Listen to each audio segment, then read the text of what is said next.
अस्सलाम वालेकुम। मेरा नाम मोहम्मद कमाल है। मैं एक लीगल एडवाइज़र हूँ। आज हमारी वीडियो का जो मौजू है वो है कोरियन रिफ्यूजिंग वीज़ा, यानी कोरिया का सियासी पनाह का वीज़ा। अक्सर लोग कोरिया आके रिफ्यूजिंग वीज़ा अप्लाई करते हैं, या तो वो ख़ुद डायरेक्टली अप्लाई कर सकते हैं या किसी एजेंट के हत्थे चढ़ के वो वीज़ा अप्लाई करते हैं, जिसकी वजह से उनको रिफ्यूजिंग वीज़े के बारे में सही मालूमात नहीं होती कि इसका प्रोसेस क्या है, ये किस कानून के तहत अप्लाई किया जा सकता है। तो जिसकी वजह से वो उनका केस जो है वो खारिज भी हो जाता है और उनका वीज़ा ज़ाया भी हो जाता है, या वो डिपोर्ट लेटर मिल जाता है उनको कि वो यहाँ से वापस जाएँ। तो आज ये वीडियो की तफसील मैं आपको स्टेप बाय स्टेप शेयर करूँगा और आप इसको वीडियो को आखिर वक्त तक देखिएगा। चलें फिर वीडियो शुरू करते हैं। नए आने वाले दोस्तों से गुजारिश है कि अगर आपने अभी तक हमारे चैनल सब्सक्राइब नहीं किया तो बराए मेहरबानी इसको सब्सक्राइब कर लें और बेल आइकन यानी घंटी के बटन को प्रेस कर दें ताकि आने वाली हर नई वीडियो का नोटिफिकेशन आपको मिलता रहे। कोरियन रिफ्यूजिंग वीज़ा, दूसरे लफ्ज़ों में सियासी पनाह, ये कोरिया गवर्नमेंट ने तकरीबन 2013 से इसका आगाज़ किया है, जो आज तक जारी व सारी है। और इस वीज़े को कोरिया में G1 का नाम दिया जाता है। दुनिया भर के ऐसे लोग जिनका ताल्लुक़ तरक्की पज़ीर ममालिक में होता है, वो लोग यहाँ आकर सियासी पनाह का वीज़ा हासिल करके यहाँ रोज़गार इख्तियार कर लेते हैं, क्योंकि कोरिया में जॉब की अपॉर्चुनिटी बहुत ज़्यादा है और साथ ही स्मॉल इंडस्ट्री के ज़्यादा होने की वजह से आपको बआसानी जॉब मिल जाती है और आप इस तरीके से माहवार 2 से 3 लाख रुपए कमा सकते हैं। अक्सर हमारे बहुत से दोस्त और अहबाब जो कोरिया में वेल सेटल हैं, बिज़नेस करते हैं या रेजिडेंट हैं या किसी और स्टेटस पे रहते हैं, वो ये कहते हुए नज़र आते हैं कि यार देखो, ये हमारे पाकिस्तानी जो भाई हैं ये यार कोरिया में आके सियासी पनाह ले लेते हैं, जिसकी वजह से यार मुल्क की बड़ी बदनामी होती है। यकीनन आपकी बात दुरुस्त है। अगर कोई शख्स किसी दूसरे मुल्क में जाके सियासी पनाह का वीज़ा ले तो यकीनन मुल्क की बदनामी होती है। लेकिन मेरे भाई, ज़रा ये तो सोचें, अगर पाकिस्तान के हालात बेहतर हों, वहाँ पे रोज़गार हो, तो कौन अपने घर वालों को छोड़ के दूसरे मुल्क में जाके सियासी पनाह का वीज़ा लेके मेहनत मजदूरी करता है।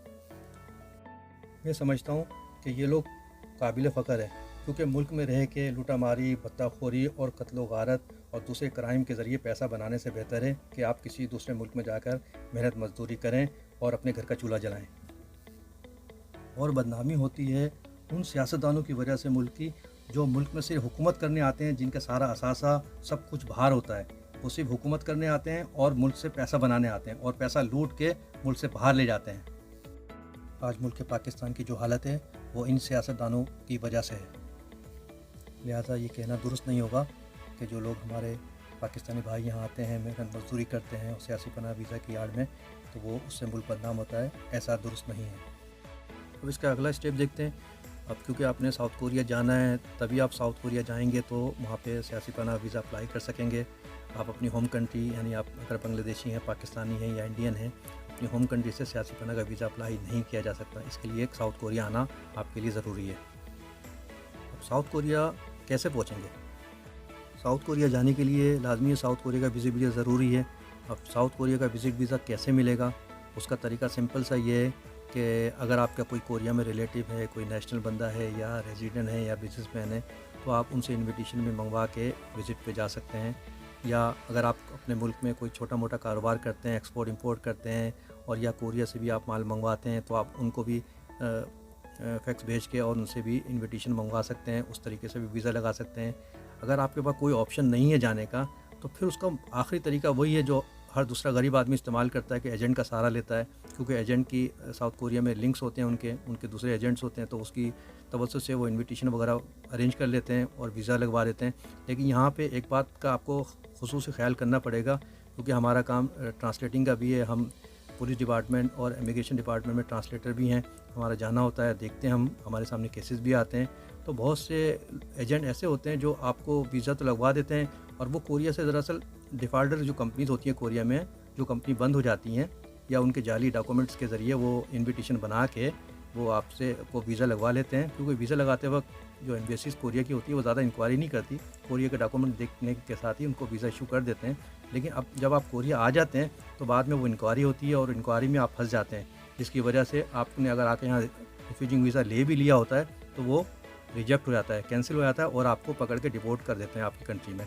तो ऐसे मामलात होते हैं। तो लिहाजा ऐसे एजेंट से आप बिल्कुल होशियार रहिए और जिस एजेंट से भी आप काम कराइए अच्छी तरह मालूमात करें कि इसके बंदे वहाँ कोरिया में गए हैं, तो किस तरह गए हैं, वहाँ रह रहे हैं, वहाँ कोई परेशानी तो नहीं है, वहाँ कोई केस तो नहीं हुआ उन पे, वो आसानी के साथ जीवन उन्होंने रिफ्यूजिंग वीज़ा ले लिया है, कोई मसला नहीं है। इसको चेक करें और तसल्ली जब हो जाए आपको, तब उस एजेंट के थ्रू यह काम आप करवाएँ और इस तरीके से वीज़ा लगा के कोरिया आते हैं आप।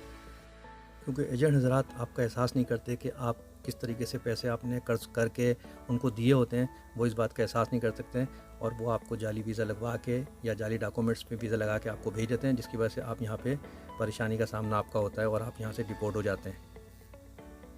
चलें, फ़िलहाल मान लिया कि आपका साउथ कोरिया का विज़िट वीज़ा आपको मिल गया है और आप साउथ कोरिया पहुँच गए। अब आपको रिफ्यूजिंग वीज़ा अप्लाई करना है। तो रिफ्यूजिंग वीज़े का जो कानून है कोरिया का या दुनिया भर में जो रिफ्यूजिंग का जो कानून होता है वो ये होता है कि या तो आपको सियासी यानी पॉलिटिक्स प्रॉब्लम हो या रिलीजन यानी मज़हबी कोई प्रॉब्लम हो, ये दोनों में से कोई प्रॉब्लम है तो वो उस पर आपका प्रोसेस शुरू किया जा सकता है। तो कोरिया में भी यही, यानी आपकी जो स्टोरी हो वो इन दोनों में से एक हो, या पॉलिटिक्स की हो या मज़हबी हो, कोई तीसरी कहानी ना हो कि ख़ानदानी झगड़े या पसंद की शादी की वजह से ये मसला हो गया, ऐसा कोई स्टोरी नहीं होनी चाहिए।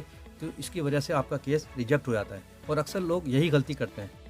और एक गलती हम ये भी करते हैं कि हमारे जो भाई रिफ्यूजी वीज़ा लेना चाहते हैं तो वो जल्दबाजी में या तो खुद चले जाते हैं अप्लाई करने के लिए या किसी एजेंट के हत्थे चढ़ जाते हैं। वो उनको चाहिए कि लीगल वे पे किसी से मशवरा करें या किसी लॉ कंपनी से रजू करें और जो कानूनी तरीके हैं उस तरीके से वो रिफ्यूजिंग वीज़ा का प्रोसेस करें, वो ऐसा नहीं करते हैं। अब एजेंट जो कोरिया में फिर रहे हैं वो उनके साथ क्या करते हैं, वो उनके साथ ऐसा करते हैं कि उन्होंने एक अपनी मनगढ़ंत कहानी बनाई हुई होती है अपने जहन पे, तो वो कहानी आपको वो पेल देते हैं और आपको लिख के दे देते हैं और आप प्रोसेस जाके जमा कर देते हैं। फिर दूसरा बंदा जब उनको मिलता है तब उसी की कहानी वही कहानी उसको भी दे देते हैं। तो इस तरीके से एक कहानी कई बंदों को दे देते हैं एजेंट थोड़े से पैसे के चक्कर में। तो जब वो जो आपकी स्टोरी जो प्रोसेस में चल रही होती है बाद में वो इमिग्रेशन उसको चेकआउट करती है कि एक ही कहानी कितने सारे बंदों ने ली हुई है, तो फिर आप सबको बुलाया जाता है और फिर इन्वेस्टिगेट होती है। तो फिर वो एजेंट हज़रात भी हैं वो भी फंसते हैं और आप लोग का वीज़ा भी जो है ना वो ज़ाया हो जाता है और आपको डिपोर्ट कर देते हैं। लिहाजा इन चीज़ों का ख्याल रखें और आपकी ज़रा सी गलती से आपका वीज़ा जो मिला होता है वो ज़ाया हो जाता है। तो सबसे पहले इसका प्रोसेस इतना शुरू करते हैं कि मैं डिस्क्रिप्शन में डाउनलोड फॉर्म भी कर दूँगा। जो इमिग्रेशन का जो रिफ्यूजिंग फॉर्म है वो आप उसको डाउनलोड कर लें और उसको आप फिल करें। फिल करने पे अपना जो बायोडाटा है, आपका नाम, आपका जो ID card number, passport number, date of birth वगैरह, पाकिस्तानी एड्रेस वगैरह और जो आपने स्टोरी आपने लेकर आए या आपने जो सोची है, जिसमें जो मैंने आपको पॉइंट बताया था कि या तो मज़हब के ऊपर हो या सियासत के ऊपर हो, उनमें से कोई भी स्टोरी आप अपनी सिलेक्ट कर लें और वो उस पर लिख लें। और वो लिखने के बाद आपको एक मेडिकल करना है, वो भी डिस्क्रिप्शन में मौजूद है और क्या कहते हैं आप स्क्रीन पे भी देख रहे होंगे। आप वो करीबी किसी हॉस्पिटल में जाके वो अपना मेडिकल कराएं। मेडिकल कराने के बाद वो स्टोरी आपने लिख ली है फॉर्म पे। वो लिखने के बाद आपका एक एड्रेस चाहिए होता है कि आप कहाँ रहते हैं। लिहाजा बेहतर ये कि आप एक कोई कमरा ले लें। कमरा आपको पता है $150 से $200 तक का आपको कमरा आसानी से मिल जाता है। 1-2 कमरे भी होते हैं उसमें और किचन बाथरूम भी होता है, या किसी दोस्त के साथ अटैच हो जाएं तो अगर आप अपने नाम पे कॉन्ट्रैक्ट कर लेते हैं हाउस कॉन्ट्रैक्ट तो आप वो भी चला सकते हैं आप। या अगर आप किसी कोई दोस्त रहता है पाकिस्तानी भाई, आप उसके साथ अटैच हो जाएँ तो उसकी कॉपी भी आप उसके साथ लगा सकते हैं। तो इस तरीके से आपका जो एड्रेस होगा उसी शहर में, उसी इमिग्रेशन में आपको जाना होगा जो आपका एड्रेस होगा। और एक बात का ख़ास ख्याल रखें कि आप अपने मुल्क से जब चले थे, अगर आपका 15 दिन का वीज़ा है, महीने का वीज़ा है या 1 हफ़्ते का वीज़ा है, बाद लोगों का 4-4 दिन का भी वीज़ा होता है, तो उसका आप ख्याल रखें। यानी कि आपको वीज़े के अंदर ही ये प्रोसेस करना होगा। आपको फौरी फॉर्म फिल करना होगा, मेडिकल कराना होगा, घर का कॉन्ट्रैक्ट की कॉपी लगानी होगी और फौरी आपको उस डेट के अंदर वीज़े के अंदर रिफ्यूजिंग ऑफिस में पेश होना होगा एप्लीकेशन प्रोसेस के लिए। अगर आप एक्सपायर कर देते हैं अपने वीज़े को तो फिर आपको प्रोसेस तो आपका हो जाएगा, तो आपको एलियन कार्ड इशू नहीं होगा। एलियन कार्ड इशू ना होने की वजह से आपको फिर वर्क परमिट नहीं मिल सकता, फिर आपको चोरी छुपे काम करना पड़ेगा सियासी पनाह वीज़े पे। लेकिन लिहाजा इस बात का ख्याल रखिएगा, आप वीज़े के दौरान ही अपना प्रोसेस करें ताकि आपको एलियन कार्ड मिल जाए और बाद में आप वर्क परमिट भी ले सकें। लिहाजा आज आपने प्रोसेस कर लिया और आपकी एप्लीकेशन जमा हो गई है। तो एप्लीकेशन जमा होने के साथ ही वो आपको एक लेटर भी इशू कर देते हैं जिस पे लिखा होता है कि आज आपकी एप्लीकेशन हमने जमा कर ली है। तो आप उसके बाद फौरी इमिग्रेशन में रजू करें और इमिग्रेशन में रजू करने के साथ ही आप उसका एलियन कार्ड अप्लाई करें। तो एलियन कार्ड की जो कोरिया की जो फ़ीस है वो $1,30,000 यानी कि $130 समथिंग है। वो $130 आप पेड करें तो फिर एलियन कार्ड आपका अप्लाई हो जाएगा और इस तरीके से 15 से 20 दिन के अंदर एलियन कार्ड आपको मिल जाएगा। अब सपोज़ 20 से 25 दिन हो गए और आपकी एलियन कार्ड की डेट आ गई है, आप जाएँ इमिग्रेशन में और रसीद दिखाएँ और आपको एलियन कार्ड मिल जाएगा। अब एलियन कार्ड आज आपको मिल गया है। अब 6 महीने तक आपको काम की इजाज़त कानूनी तौर पे नहीं है, लेकिन चोरी छुपे आप काम कर सकते हैं। यानी कि चोरी छुपे आप काम करेंगे तो कोई मसला नहीं है। अगर आप चेक हो जाते हैं तो फिर आपको डिपोर्ट या जुर्माना भी हो सकता है। लिहाजा इस बात का ख्याल रखें और केयरफुल होकर जॉब करें। और जब आपको 6 महीने हो जाते हैं तो फिर आप अपनी पसंदीदा कोई भी कंपनी में जहां आप काम कर रहे हैं या कोई भी नई कंपनी ज्वाइन कर रहे हैं तो वहां के थ्रू आप वर्क परमिट अप्लाई कर सकते हैं और 6 महीने के बाद वर्क परमिट आपको दिया जाता है। अब आपको 6 माह भी हो गए और आपने वर्क परमिट भी ले लिया है और मेहनत से काम कर रहे हैं, तो अब आपको ज़्यादा ख्याल ये रखना है कि अगर आपका कभी एड्रेस चेंज होता है या आपका मोबाइल नंबर चेंज होता है तो आप फौरी इमिग्रेशन को इन्फॉर्म करके अपना बायोडाटा उनको बता दें ताकि उनके पास भी रिकॉर्ड में आ जाएगा। वरना उनको इन्फॉर्म ना करने की वजह से कभी आप जुर्माने में भी आ सकते हैं। और दूसरी बात ये कि क्योंकि रिफ्यूजिंग केस है ये, बाद में आपको इंटरव्यू की कॉल आ सकती है, लेटर आ सकते हैं, मैसेज भी आ सकते हैं। तो आपको चाहिए कि आप उस दिन ज़रूर जाएँ रिफ्यूजिंग ऑफिस में इंटरव्यू दें और इंटरव्यू रिजेक्ट होने के बाद फिर फर्स्ट अपील होती है वो भी आप करें। और उसके बाद अगर वो रिजेक्ट करते हैं तो फिर आपको कोर्ट जाने के लिए कहते हैं तो फिर कोर्ट की अपील होती है। तो वहाँ के मामलात भी कोई भी मसला नहीं है, आप हमसे रजू कर सकते हैं। कोर्ट का अपील जो भी है हम इंशाल्लाह उसको डिस्कस कर लेंगे और उसको प्रोसेस में भी ले लेंगे। लेकिन ये कि आप ये नहीं हो कि आप काम पे लगे रहें और वहाँ से कॉल आ रही है, इंटरव्यू आ रही है और आप ना जाएं और इस तरीके से कोर्ट की जो कॉल आती है या कोर्ट में जो आपका प्रोसेस चलता है तो फिर कोर्ट में भी आपको जाना होता है। तो ये चीज़ों को आप देखना पड़ेगा आपको। आप काम भी करते रहें और इसका भी ख्याल रखें। और इस तरीके से आपका केस जो है रिफ्यूजिंग का वो पहले सिटी कोर्ट, फिर हाई कोर्ट और सुप्रीम कोर्ट तक जाता है अगर आप हार जाते हैं। और अगर आप जीतना चाहते हैं तो बेहतर है कि आपकी स्टोरी में जान होनी चाहिए और आपके पास एविडेंस होने चाहिए ताकि कोर्ट को प्रूफ आप पेश करें। अगर कोर्ट को मुतमईन हो जाते हैं आपके केस पे तो फिर कोर्ट के फैसले पे आपको कोरिया इमिग्रेशन F2 वीज़ा यानी रेजिडेंट वीज़ा दे देती है, जो पक्का रिफ्यूजिंग वीज़ा है। इस पर आप लॉन्ग टाइम रह सकते हैं, अपनी फैमिली को सेटल कर सकते हैं और बाद में कोरिया की शहरियत भी हासिल कर सकते हैं। लिहाजा रिफ्यूजिंग प्रोसेस के दौरान या इमिग्रेशन की या कोर्ट के मामले या इंटरव्यू आए जो भी आए, अगर आपको परेशानी है, आपको समझ में नहीं आ रहा है, आप मुझसे ऑनलाइन कॉल भी कर सकते हैं और मेरे डिस्क्रिप्शन पे नंबर भी है, आप उससे मुझसे रब्ता कर सकते हैं। मैं इंशाल्लाह फुल आपको गाइड करूँगा और जो भी आपका प्रोसेस है इंशाल्लाह उसको भी देख लूँगा और उसको भी करूँगा।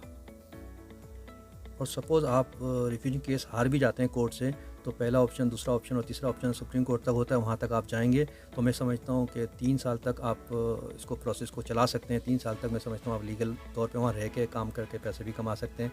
और उसके बाद दोबारा रीअप्लाई का भी सिस्टम है, लेकिन आजकल के हालात बहुत डिफरेंट हैं और रीअप्लाई में ये होता है कि बाज़ दफ़ा वो एक्सेप्ट करते हैं, बाज़ दफ़ा नहीं करते हैं। लेकिन ये ऑप्शन आपके पास है कि एक बार आप सुप्रीम कोर्ट से फारिग होने के बाद फिर दोबारा अपने केस को रीओपन कर सकते हैं और रीअप्लाई कर सकते हैं और मिल भी जाता है लोगों को। तो उस सिलसिले में कोई भी कानूनी मावनत आपको जब भी चाहिए हो आप मुझसे रब्ता कर सकते हैं।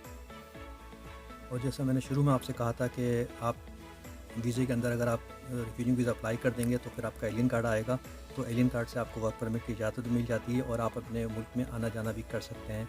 और अगर आपने इलीगल होने के बाद आप प्रोसेस करेंगे तो फिर आपको पर्चे पे वो आपको वीज़ा दे देंगे जिस पे आपको काम की इजाज़त भी नहीं है और आप आ जा भी नहीं सकते हैं, तो उसमें बड़ी परेशानी होती है। तो हमेशा इस बात का ख्याल रखें कि जब वीज़े की डेट के अंदर अंदर आप इसको प्रोसेस कर लें। मज़ीद कोई परेशानी है तो आप मुझसे रब्ता करके मशवरा ले सकते हैं। कोरिया में रहते हुए आप मेहनत, ईमानदारी और लगन से काम करें, पैसे कमाएं और जो मकसद लेकर आप आए थे अल्लाह करे वो मकसद आप पूरा करें और अपने वतन वापस जाएं। और यहाँ रहते हुए कानून का ख्याल रखें, कानून के ख़िलाफ़ कोई काम ऐसा ना करें जिससे आपका मुल्क बदनाम हो और आपके वीज़े पे भी अफेक्ट हो। वीज़ा से मुतालिक तमाम मालूमात हासिल हो गई होगी। मज़ीद अगर आप कोरिया में हैं, आपको कोई लीगल इशू है, चाहे वो कोरिया इमिग्रेशन से मुतालिक, वीज़ा से मुतालिक या कोरिया के कोर्ट कचहरी से मुतालिक, आप हमसे मशवरा भी ले सकते हैं और अपना प्रोसेस भी करा सकते हैं। तो वीडियो यहाँ तक थी। अपना ख्याल रखें, अपनों का ख्याल रखें। अगली वीडियो तक फिर हाज़िर होऊंगा। अल्लाह निगहबान। खुदा हाफिज़।